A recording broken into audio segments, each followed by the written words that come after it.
Amigos, muy buenas noches. Buenas noches a todos quienes, como todos los martes, están atentos a la emisión del programa Diálogos, programa producido por el Instituto de Estudios de las Culturas Andinas, y lo que busca es establecer, introducir en agenda determinados temas vinculados a la interculturalidad, pueblos originarios y todo con vistas, ¿no?, a alcanzar un diálogo intercultural. El día de hoy vamos a tocar un tema un poco más, bueno, no tan formal como siempre solemos ser, sino vamos a hablar sobre danza, música y canto, ¿no? La parte más festiva de nuestra cultura andina. Y para ello tenemos dos bloques, dos invitados, y el primer invitado es el antropólogo Óscar Bueno. Y bueno, primeramente el saludo de Óscar. Óscar, muy buenas noches. Muy buenas noches, Elan, y gracias a este programa IDECA también en este momento nos convoca para poder conversar sobre algunos temas de actualidad y de la festividad que ya se aproxima. Así es, tenemos ya, estamos a pocos días de nuestra festividad a la Virgen de la Candelaria, y bueno, eso motiva a conversar sobre el tema preciso de música, canto, danza en el altiplano. Un tema coyuntural, ad hoc, a lo que está sucediendo, a lo que va a suceder, y ya está sucediendo, ¿no?, en nuestra ciudad. Pero antes de conversar del tema en sí, Óscar, te invito a que veamos un video en el cual se hace una entrevista. El equipo de producción ha preparado una entrevista y vamos a dialogar también, ¿no? Se trata de dialogar y vamos a ver las apreciaciones de nuestro entrevistado. Ahí va.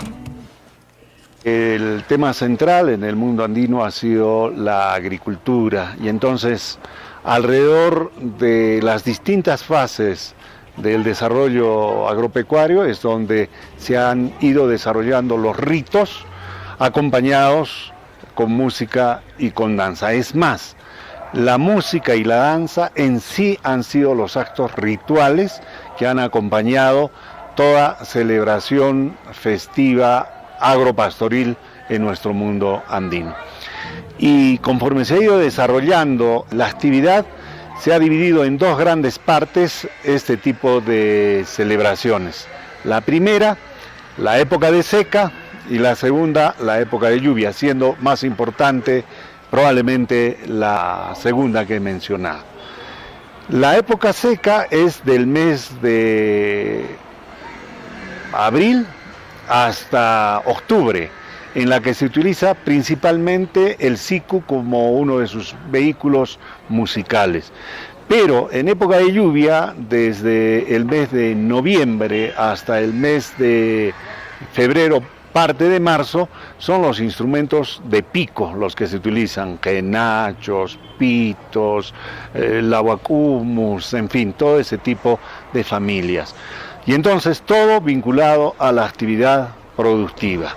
El primero se fecunda a través de la lluvia, que está simbolizado en los apus y achachilas, a la tierra, que está representado por la Pachamama. Es una dualidad que se junta y tiene como motivo central garantizar que en época de lluvia no tengamos granizadas, no haya heladas, que haya lluvias, que no sean abundantes lluvias que maloren la producción, ni tampoco que haya desbordes del río o de los ríos y el lago.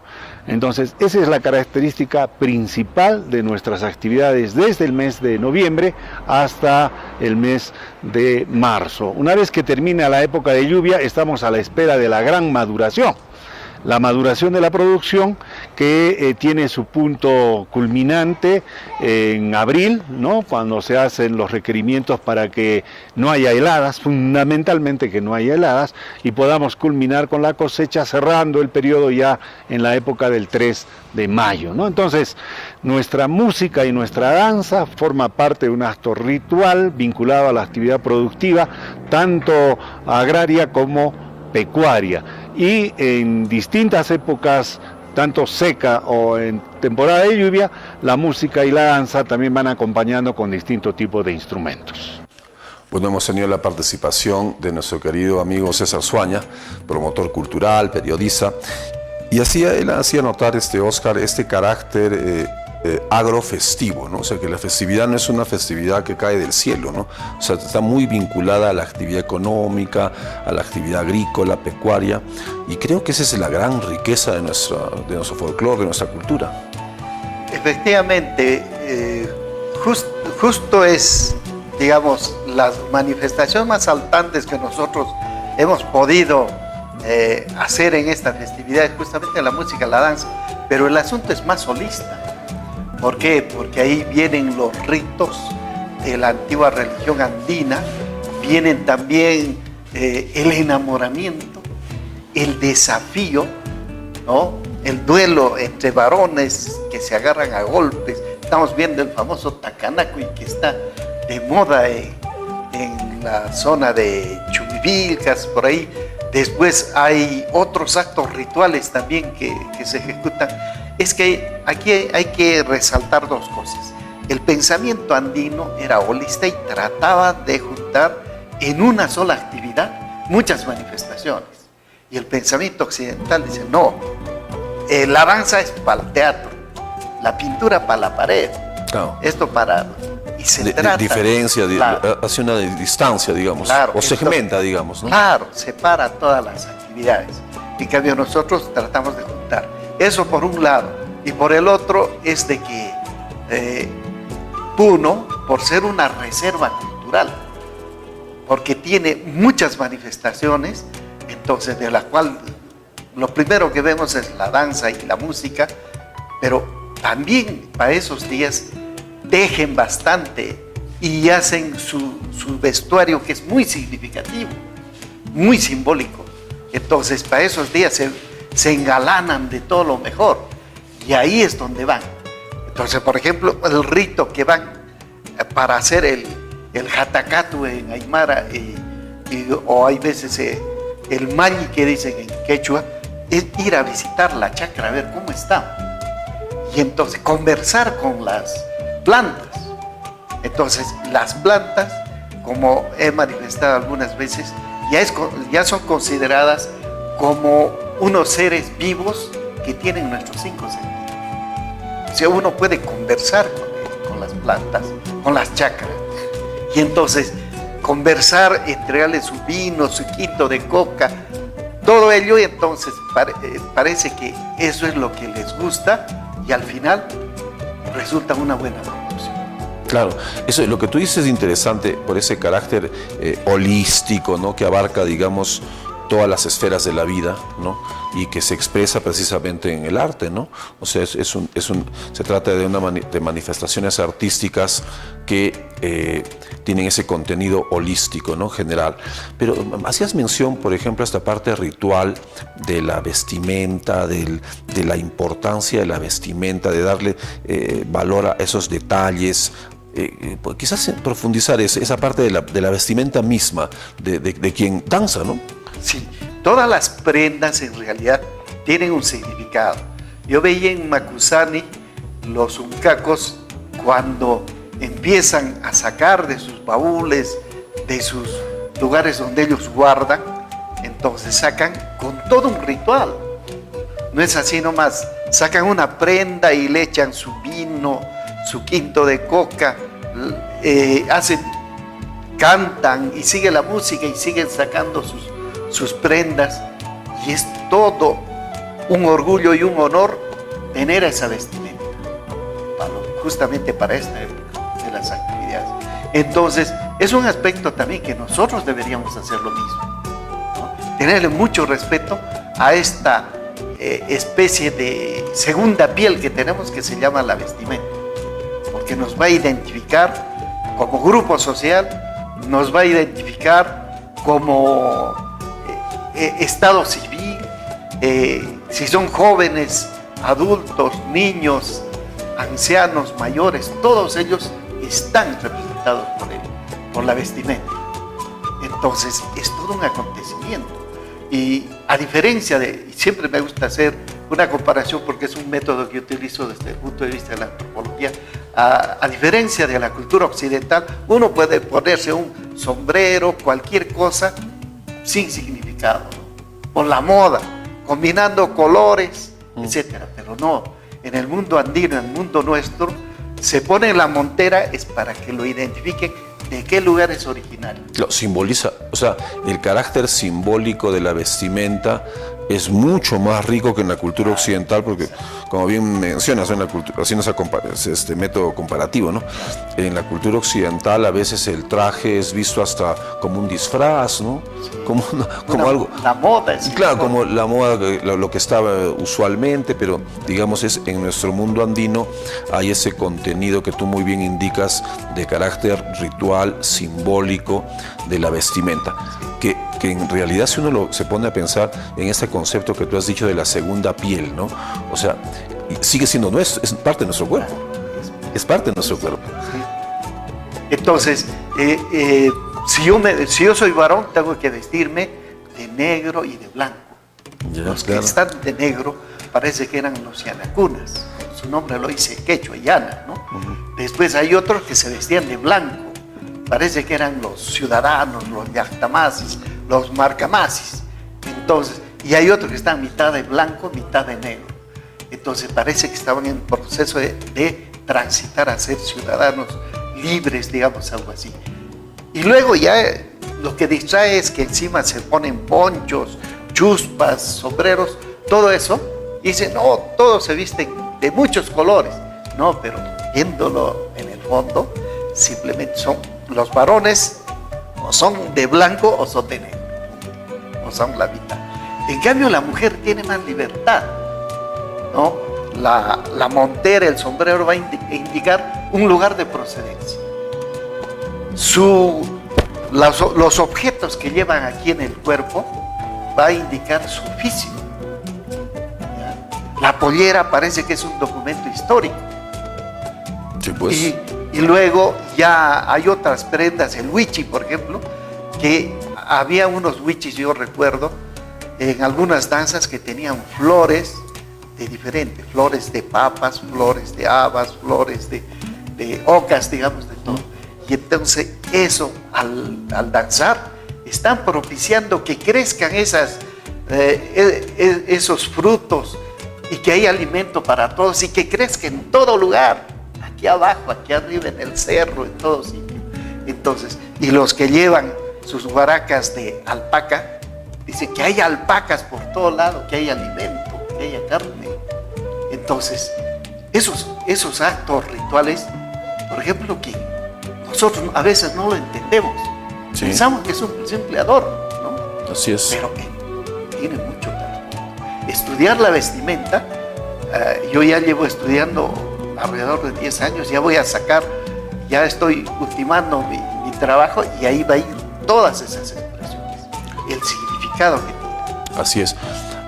A propósito de la vestimenta y lo que mencionabas de vestimenta típicamente campesina, se podría decir, y haciendo la diferencia en nuestra fiesta de la Candelaria, en la cual hay en realidad dos presentaciones bastante marcadas, ¿no? Lo que es la danza en traje de luces, ¿no? Y la danza más auténtica, más autóctona, más nuestra, ¿no? A veces tenemos, no sé, corrígeme, conversemos un poco sobre esto, como que la danza de traje de luces ya se distancia, hace una diferencia, se ve más moda, como que mencionabas de la moda, y en cambio en nuestra danza auténtica hay mucho más contenido, hay mucho más, a veces hasta más sentido. Claro, y es que justamente en materia de danzas, yo prefiero llamarlas danzas étnicas o etnodanzas. ¿Por qué? Porque son grupos sociales, grupos étnicos que están identificados con su vestimenta y todas sus características, pero son parte de la cultura andina. Las otras son danzas mestizas. ¿Por qué? Porque tienen mestizaje en la música, mestizaje en los movimientos y mestizaje en el vestuario. Uh-huh. Vemos un sombrero de borsalín, eso no es nuevo. Las polleras son cordobesas, no son incas, ¿no? Y así usan mantones también. No es por culpa de ellos, no es que hayan querido cambiar, sino que una ordenanza de Toledo, después de haber vencido a Tupac Amaru, dice: nadie debe usar la vestimenta típica. Claro. Entonces usan esas polleras. Hay razones históricas. Claro. Entonces, ¿qué hacen? ¿Cuál es lo andino? Lo andino son los colores, el significado de los colores. Las mujeres de la tercera edad utilizan polleras oscuras, las jovencitas de varios colores, y luego los niños usan de colores suaves, rosadito, celestito, amarillito, y entonces claros, colores vivos y oscuros. Está bien identificado, estaba todo bien planificado. Ese es el simbolismo. Y lo que tú dices, ¿no? Ese contenido simbólico que está presente en toda la configuración, en realidad, ¿no? No solamente en la vestimenta, sino en la misma música, ¿no es cierto? Y tú mencionabas este concepto de etnodanza, que de alguna manera debería ser la forma correcta de decirlo. Claro, porque son, como digo, grupos étnicos. Por más que esté aquí cerquita Ichu está cerquita a Puno, pero tienen otra vestimenta, tienen otra danza. Y además el término autóctono está mal. El carnaval de Ichu es autóctono en Ichu. Cuando viene aquí, ya es, para nosotros es danza foránea. Claro. Claro, porque el autóctono vendría a ser lo que es propio en el mismo lugar, ¿no? Claro, y si es que hay un desplazamiento, ya no sería así. Y un poco, hablando un poco de esto, ya entrando bueno, estamos hablando un poco más de esa etnodanza, ¿no? ¿Tú consideras que la etnodanza nuestra está suficientemente valorada, promocionada, o solamente en determinadas épocas nomás le damos cierto valor, y también cierto valor relativo, ¿no? Porque no tiene, digamos, la vistosidad de la danza, como bien mencionabas, la danza mestiza, ¿no? Que es mucho más, tiene su parte occidental, la moda, esta parte de la misma forma de la belleza, el espectáculo y los patrones de belleza occidental, ¿no? que afloran mucho, a diferencia de como bien dices, de la etnodanza, donde hay otro tipo de simbolismo. ¿Tú crees que, qué podríamos hacer para que la etnodanza tenga el lugar quizás que se merece, ¿no? Porque a veces está confinada a determinados momentos, épocas, y ahí queda, ¿no? Yo creo que, en primer lugar, estamos haciendo esta difusión del valor que tiene esta vestimenta, y en general toda la etnodanza en sí, en su música, en sus movimientos y en su vestuario. Pero lo que en segundo lugar tenemos que hacer es tomar conciencia de que eso es de mucho más valor. Así es. Porque hay otros que los vecinos nos califican de que somos usurpadores, ladrones y tanta cosa, pero en cambio de nuestras danzas tradicionales no nos pueden decir eso. Y justamente todas nuestras danzas mestizas están respaldadas por una etnodanza. La cuyahuada, nosotros tenemos el Suni Cuyahua en la zona de Huancané. Tenemos los caporales, y entonces los caporales tenemos tundiques y negros en Conima y danza de negros en diferentes sitios. Tenemos la diablada, tenemos a Mañazo, de donde ha nacido toda esta danza. La morenada también ha nacido de Mañazo y de esos grupos, ¿no?, de sicuris. Y ese es entonces el manantial, la materia prima de donde salen las danzas mestizas, o sea, las etnodanzas.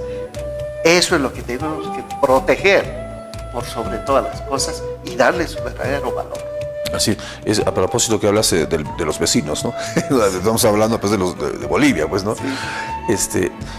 A veces esa disputa a veces es un poco estéril, ¿no? Porque en realidad el espacio geográfico, cultural, social, hasta económico del altiplano es uno, ¿no? Y por razones de digamos, de tipo político, de tipo de organización de cómo ha sido la república en nuestros países, así se hace pues esta división, ¿no? Pero si uno hace un repaso de la historia, muchas veces nosotros hemos compartido el territorio o con Bolivia, o Bolivia ha compartido con el nuestro, pero esas disputas me parece que son estériles, ¿no? ¿O crees tú que habría que darle importancia para diferenciarnos de los bolivianos, ¿no? Que tienen otra manifestación cultural? ¿Cómo ves esa disputa que cada año siempre se renueva, ¿no? Es parte del calendario, pareciera que es parte de la agenda, hacer la disputa con Bolivia, claro, con respecto a las danzas? Me parece a mí que, en primer lugar, yo sitúo el problema de la siguiente manera. Bolivia no es una cultura originaria. Bolivia ha estado siempre adherida a nuestro territorio. El Alto Perú, ¿no? Claro. Más antes fue el Tahuantinsuyo, después el Alto Perú, y recién en 1825, hace pocos años, ¿no? Entonces, recién se da a conocer como República de Bolivia. Entonces, y además, siempre digo, lean a García Díez de San Miguel en su visita a Chucuito en 1567, que dice: Chucuito le hacía toda la vestimenta para Bolivia. Le hacía la vestimenta.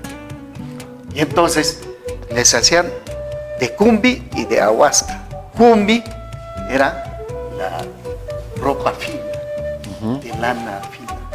Y de ahuasca era la ropa ya de lana un poquito más chistosa. Pero le hacíamos. Cuando Chuquiao en ese tiempo, o sea, La Paz, pertenecía a Chucuito.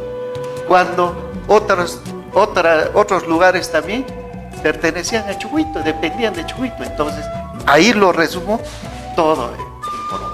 Claro, lo que tú dices es muy cierto, ¿no? Y creo que así se zanjan las cosas, ¿no? Porque en realidad la República de Bolivia es un hecho reciente, ¿no? Claro, uno puede decir, no, ¿cómo va a ser reciente? Pero si uno lo ve históricamente, es un hecho reciente. Incluso lleva la denominación del Libertador Bolívar, ¿no? Por eso se llama Bolivia. Y además era una sola unidad, ¿no? Una sola unidad geográfica, una sola unidad económica, política y cultural. Siempre digo, en esa discusión resulta a veces siendo un tanto estéril e innecesaria, pero bueno. Bien, Oscar, te agradecemos la presencia. Siempre la televisión hay que ser breve. Cuanto quisiéramos tener mucho tiempo para seguir charlando, pero esta no va a ser la primera vez. Siempre te vamos a convocar para conversar de estos asuntos vinculados a nuestra cultura. Muchísimas gracias, Oscar, ¿no? Quizás un mensaje final, algunas palabras finales. Gracias, Elan, y gracias a este programa. Yo creo que hay que poner los puntos sobre las IES, seguir comentando esto, sin apasionamientos y con la verdad. Yo creo que ser más analíticos y puntuales nos va a llevar a comprender mejor esta problemática. Así es. Muchas gracias. Esa última parte es importante, ¿no? Siempre cultivar ese sentido analítico para ver las cosas y dejar a veces el apasionamiento, ¿no? Porque a veces con el apasionamiento uno pierde la luz de los problemas que se están analizando. Bien, hacemos una pausa comercial y vamos con la segunda parte de nuestro programa y también con nuestro segundo entrevistado. Pausa y retornamos.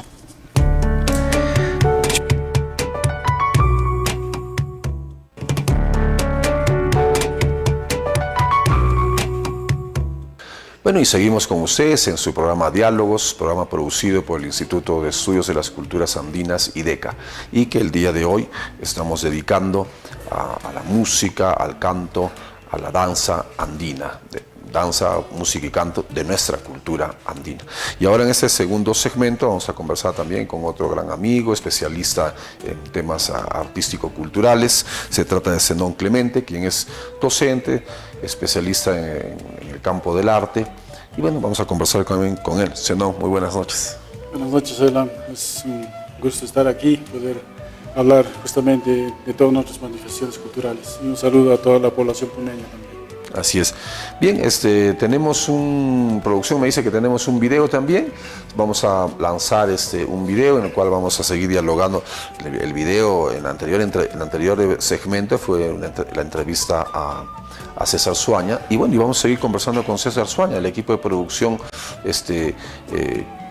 se detuvo en conversar con César Suaña y ahora en ese segundo segmento también una segunda parte de una conversación con César Suaña. Vamos con el video.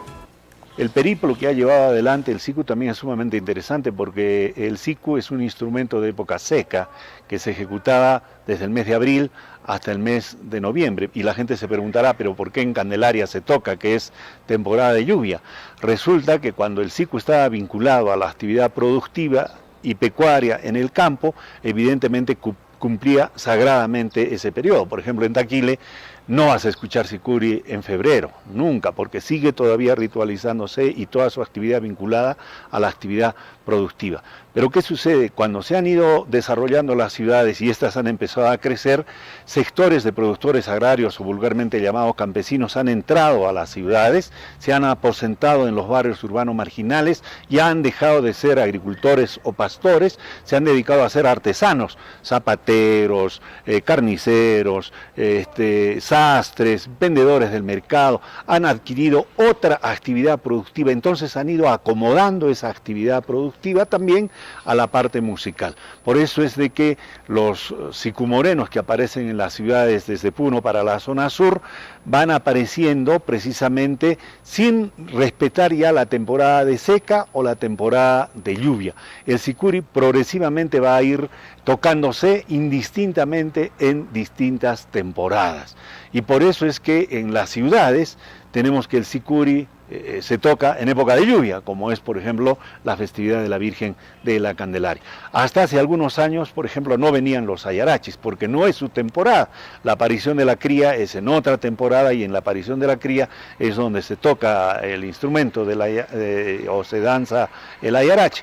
Pero debido a la presión musical, la presencia de los distintos estilos musicales, tanto en la ciudad de Puno como en la ciudad de Juliaca, los ayarachis han empezado a llegar, han empezado a venir, a pesar de no ser la temporada. Los de Taquile, los de Amantaní están respetando todavía su tradición y no vienen por eso en Candelaria, a pesar de que en la Federación Regional de Folclore y Cultura de Puno hay una serie que se llama Isla Sicus, pero no vienen no porque no quieran, sino porque no es la temporada para ellos y todavía siguen respetando su actividad. Entonces, de ese traslado a la ciudad, donde los sectores más bajos que desarrollaban estas actividades artesanales la iban ejecutando, se produjo un cambio que se desarrollaba en determinada temporada.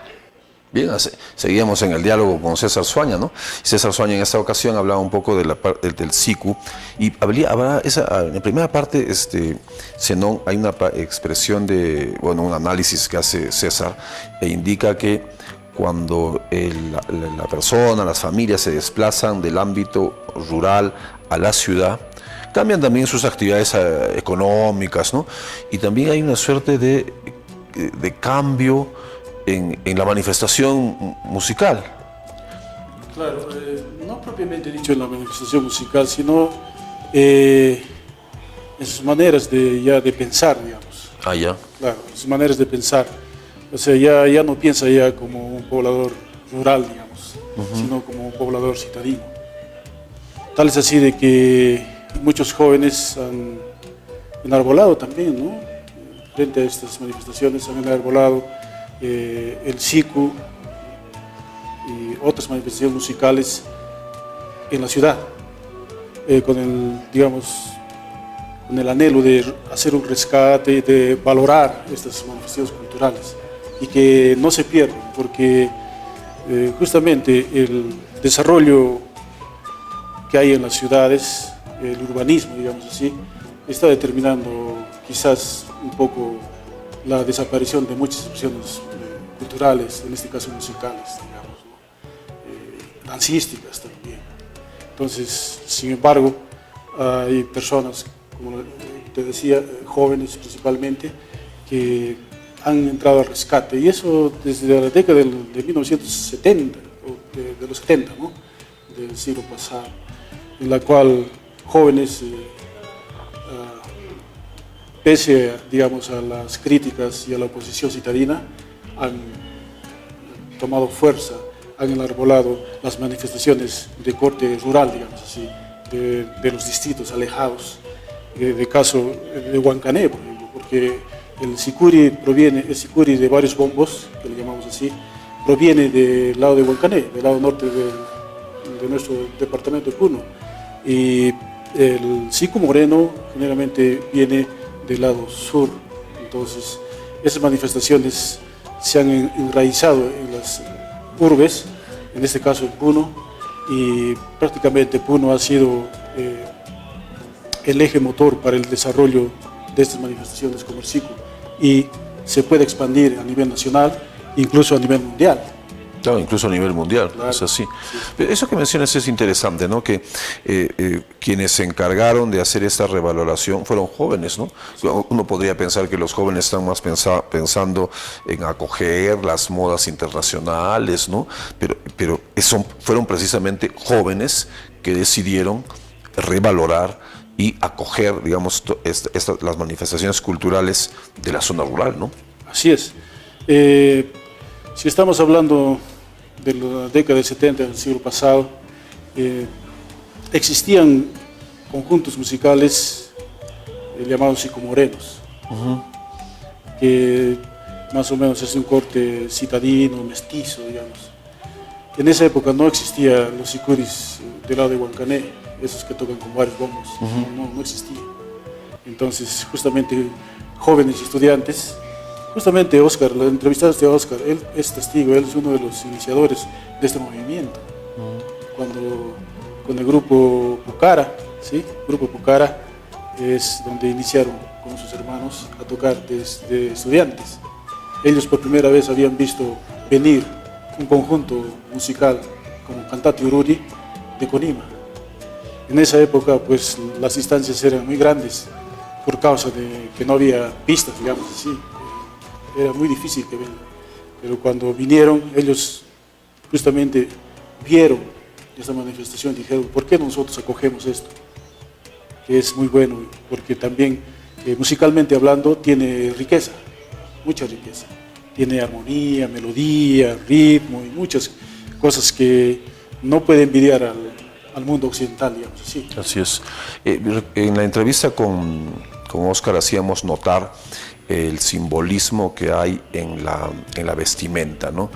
Y contigo quisiera un poco pasar a otro tipo de simbolismo que tiene que ver a veces con la letra o los temas que se expresan, que se cantan, ¿no? Porque hay determinados mensajes que se dicen, ¿no? Que se manifiestan, que se expresan, ¿no? Y que sería bueno también darle un poco de vuelta a esas ideas que a veces como mensaje, como canto se manifiestan. Claro, necesariamente todas las manifestaciones musicales, culturales también vamos a decir, es de que está relacionado con el diario hacer, o sea, con su modo de producción de las personas. Como muchas de las manifestaciones provienen del medio rural, entonces su modo de producción es agrícola.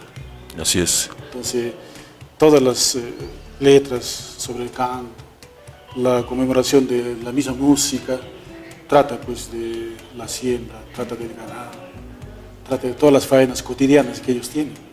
O sea, muchas de las manifestaciones obedecen a rituales que nosotros no entendemos a veces. Claro, a eso precisamente eso me refería, ¿no? Claro. Que hay cosas que en realidad son contenidos que van más allá del entendimiento un poco cuadriculado de la persona más urbana, ¿no? Claro, tal es así de que cuando vienen los grupos musicales, los grupos dancísticos a concursar en el estadio, 8 minutos pero no les es suficiente para demostrar todo lo que ellos piensan, lo que ellos quieren manifestar. No sé, harán una capacidad de síntesis, ¿no? En su danza, en su música, todo eso, ¿no? Pero sin embargo, estas manifestaciones así, tal como deberían ser, se ven en el campo, se ven en su medio, ¿no? Yo tuve la oportunidad de ir a Conima a ver lo que es el satiri, lo que es la siembra. Es un ritual muy interesante, con sicuris. donde escenifican prácticamente desde la preparación del terreno, y la gente se prepara para la faena, ¿no? Y la siembra en sí, el abono, o sea, es maravilloso ese ritual, que muchos deberíamos ver de cerca eso, ¿no? Para entender en su cabalidad de qué se trata esa manifestación. Claro, y lo que acabas de decir es importante, porque en una época en la cual valoramos otro tipo de, digamos, como muy bien decía Oscar, ¿no? Él mencionaba que hacía un paralelo, le gusta hacer siempre el paralelo entre lo que es la cultura andina y la cultura occidental. Y la cultura occidental más dada a contenidos de consumo, de vida más light, ¿no? De tecnologización, cuando, digamos, del lado de nuestra cultura andina hay una conexión directa con la tierra, con la actividad agrícola, con lo que da sustento realmente a la vida del ser humano. Así es. ¿No? Y no solamente en la situación agropecuaria, digamos así, sino las manifestaciones culturales, en este caso la música. O sea, obedece a rituales muy interesantes. Se dice que los ayarachis, por ejemplo, tocan su música cuando tienen que, por ejemplo, beneficiar a su ganado.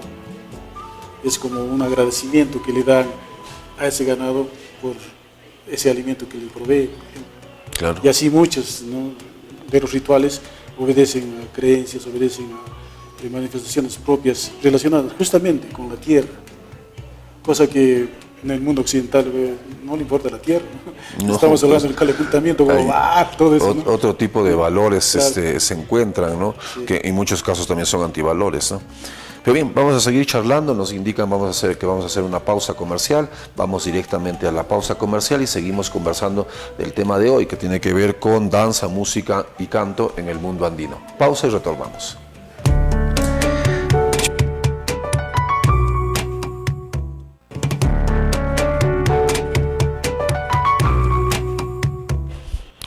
Danza, música y canto en el mundo andino, ese es el tema del día de hoy. Y en el segundo segmento estamos conversando con Zenón Clemente. Y en la última parte, ya el último segmento, conversar un poco, Zenón, sobre la evolución que ha tenido la cultura, especialmente la danza, la música, porque la cultura no solo se queda de manera estática, ¿no? Y, aunque hay amigos que desean siempre, ¿no?, que cultivan que las cosas no se muevan, ¿no? Que no progresen, que no evolucione, que no se proyecte, que también es un punto de vista, ¿no? Pero ¿cómo te sitúas tú en esa suerte de no sé si debate entre los que piensan que las manifestaciones artístico-culturales deben mantenerse en su contenido fijo y quienes sostienen que más bien deberíamos dejar que la misma gente como cultura viva lo vaya desarrollando? Sí, la cultura es muy dinámica.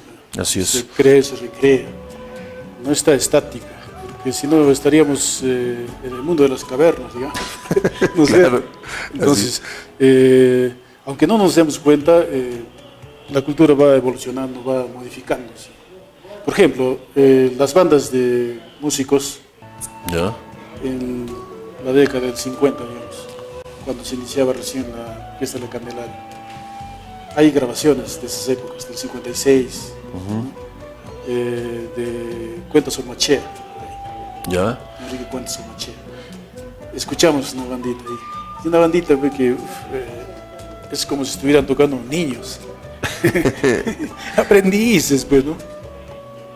O sea, estás diciendo que es simple. Algo simple. Ya. Simple, básico, como para, digamos, hacer bailar, ¿no? Ya. Tampoco no eran muchos. Ya. No usaban muchos instrumentos, lo más básico. Por ejemplo, O sea, trompeta. en cantidad y en calidad. Ajá, en cantidad y calidad. Es como tener una banda rupestre, digamos así, Ya. en el tiempo. De ahí vamos viendo cómo es que ha evolucionado hasta la actualidad. En la actualidad tenemos prácticamente bandas sinfónicas, digamos. Sí. Y eso se ve hay como un festival, un concurso de bandas, creo. Claro, el especialmente concurso de bandas. hacen, ¿no? Sí. Ahí se ve magnífico. Ya ahí leen partituras magníficamente, todos incursionan nuevos instrumentos, percusión. Es fantástico, se escucha muy bien.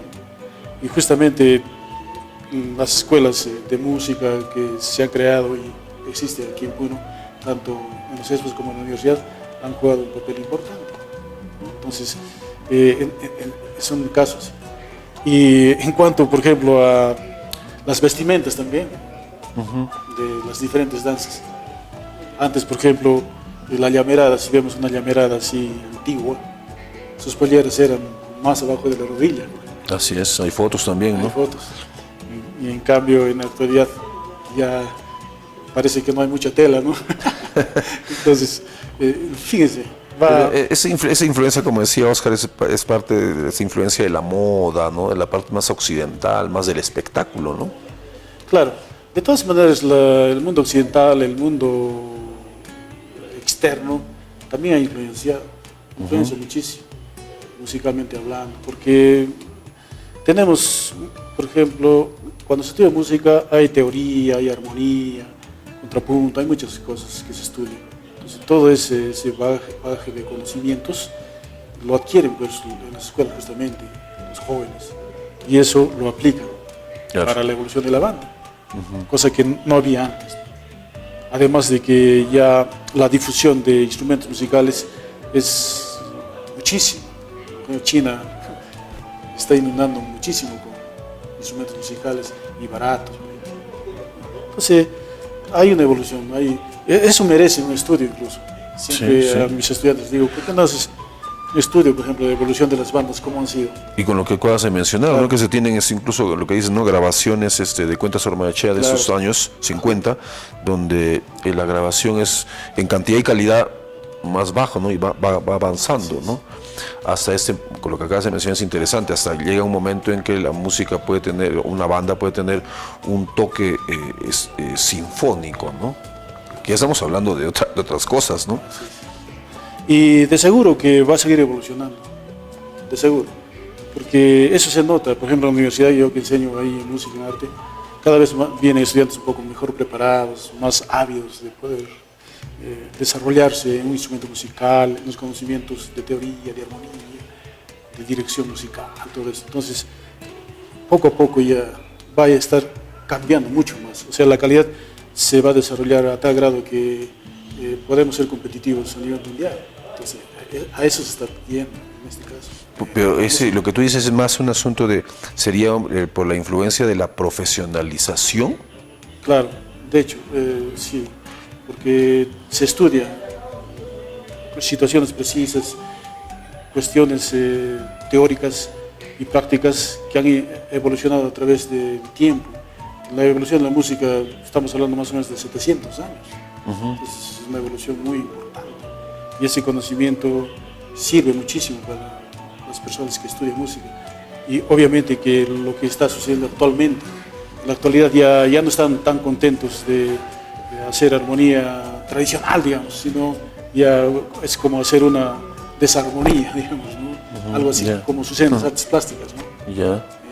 Música más avanzada, ¿no? Y de seguro que ya se está incursionando, ¿no? En la música, en todas las manifestaciones.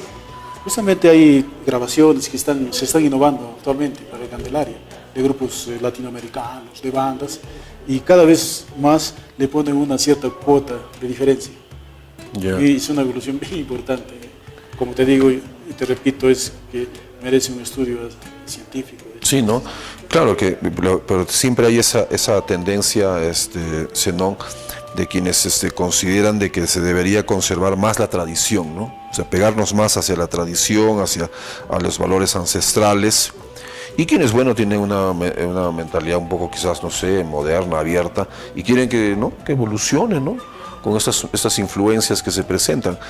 Pero a mí me parece que cuando hay esta influencia externa o de evolución, siempre el hombre, la mujer, el ser humano andino mantiene la esencia, ¿no? O sea, no es de que, digamos, viene una influencia y arrasa pues con todo y uno termina alienado, no es así. Claro. Uno en realidad, si hay esos elementos que tú dices de profesionalización y todo ello, uno mantiene esa esencia de lo andino y bueno, tranquilamente puede ir avanzando, ¿no? Acogiendo lo externo. Claro, ese es la connotación que tienen muchos, es decir, pese a que haya ciertas influencias externas, siempre se mantienen en lo original, digamos, en lo que la esencia misma, como dices. Claro, un núcleo. Sí, núcleo. O sea, no se salen de ahí. Si se salen de, digamos, es como una diversificación de esa manifestación. Y siempre está ahí, tornándose ahí. No vamos a escuchar nunca un sicuri, digamos, diferente, ¿no?, a lo que conocemos. Siempre, claro, va a haber nuevas versiones musicales. Hay personas inquietas que están innovando músicas en sus grupos musicales. Tenemos muchísimos grupos musicales en los sicuris, muchísimas bandas, y ellos cada vez más salen con nuevas versiones. La música en ese nivel no termina nunca. Siempre está al servicio de la tradición también. Al servicio de la tradición. Claro, no se pierde, ¿no? No se pierde. ¿Sí? Claro que uno tiene que principalmente identificarse con esas manifestaciones, porque si no se identifica bien con esas manifestaciones, un poco que las va a tergiversar y les va a modificar demasiado de pronto, ¿no? No va a cumplir su esencia de la cual ha nacido. Así es. Bien, bueno, también hemos llegado ya, la conversación del día de hoy ha podido extenderse mucho más con nuestros dos invitados. Un tema profundamente valioso que sirve para forjar la identidad, para amar más a nuestra tierra. Y hemos hablado precisamente, ¿no?, de danza, música y canto. Y en la parte final, Zenón, quizás algunas palabras, algunos conceptos, ahora que estamos a puertas de nuestra festividad, ¿qué ideas desearías manifestar a nuestros televidentes? Muy bien, solamente decir de que tengamos una identificación plena con estas manifestaciones culturales y tratemos de crear y recrear toda esta cultura con la esencia misma y las raíces que nos corresponden como andinos, como puneños. Cada música, cada danza, cada manifestación tiene su característica, tiene su desarrollo propio, y en esa, digamos, situación tenemos que conllevarla, a desarrollarla más adelante y esta manifestación vaya hacia el mundo tal como es, como otras culturas lo hacen, como lo hace Japón, China. Ellos no se salen de su tradición misma, de su esquema, digamos, y sus valores. Entonces yo invoco a que todas las personas en verdad puedan identificarse plenamente con estos valores culturales ancestrales y poder desarrollarlo y darlo actualmente. Así es. Al final llegamos un poco a la conclusión de que esa tensión entre los que conservan y los nuevos que quieren proyectarse no es tal tensión, pues, ¿no? Al final se puede uno proyectar hacia el futuro con la propia manifestación cultural, como bien dice Zenón, partiendo de la misma esencia, del mismo núcleo cultural, ¿no? Bien, de esta manera estamos llegando, pues, al punto final de nuestro programa Diálogos del día de hoy. Y no sin antes recordar que mañana a las 9:30 nos encontramos en Radio Pachamama, como todos los miércoles, el programa que también produce y edita IDECA. Hablemos de nuestro mundo, a las 9:30 en Radio Pachamama, conversando siempre de los temas vinculados a interculturalidad, diálogo intercultural, pueblos originarios, descolonización, temas que nosotros consideramos que deben estar presentes en la agenda pública, social y política también. Entonces mañana hablemos de nuestro mundo por Pachamama. Y también hacer la invitación, como ya se está volviendo ya una suerte de tradición en nuestra ciudad, se organiza este encuentro internacional de sicuris, y ahora este año es el 10º encuentro internacional de sicuris. Se va a desarrollar del 6 al 9 de febrero en el auditorio de la Facultad de Derecho de la UNA, ¿cierto? Ahí están todos invitados, y no solamente es un encuentro internacional de sicuris, sino también se va a desarrollar el simposio sobre patrimonio inmaterial, una actividad cultural de carácter analítico, académico, que cada día está, o cada año está teniendo mayor vuelo, importancia, y creo que hay que destacar. Porque, como en la primera parte conversábamos con Oscar, no solo se trata de la manifestación, la expresión misma del arte, sino también su reflexión, su análisis, su investigación, como también lo ha dicho Zenón, ¿no? Hay algunas cosas que se tienen que ir investigando, que son motivo de investigación. Bien, entonces la invitación también a este simposio sobre patrimonio inmaterial y 10º Encuentro Internacional de Sicuris, que como IDECA estamos convencidos de que estos eventos son importantes. Y para finalizar, un breve saludo a nuestra administradora de IDECA, Roxana Tapia, Estadio Onomástico, el 1 de febrero, y desde este espacio nuestro cariño, nuestro reconocimiento por el trabajo tan profesional, tan dedicado que ella hace en la administración de IDECA. Bien, de esta manera entonces llegamos al punto final. Hasta la próxima semana. Muchas gracias.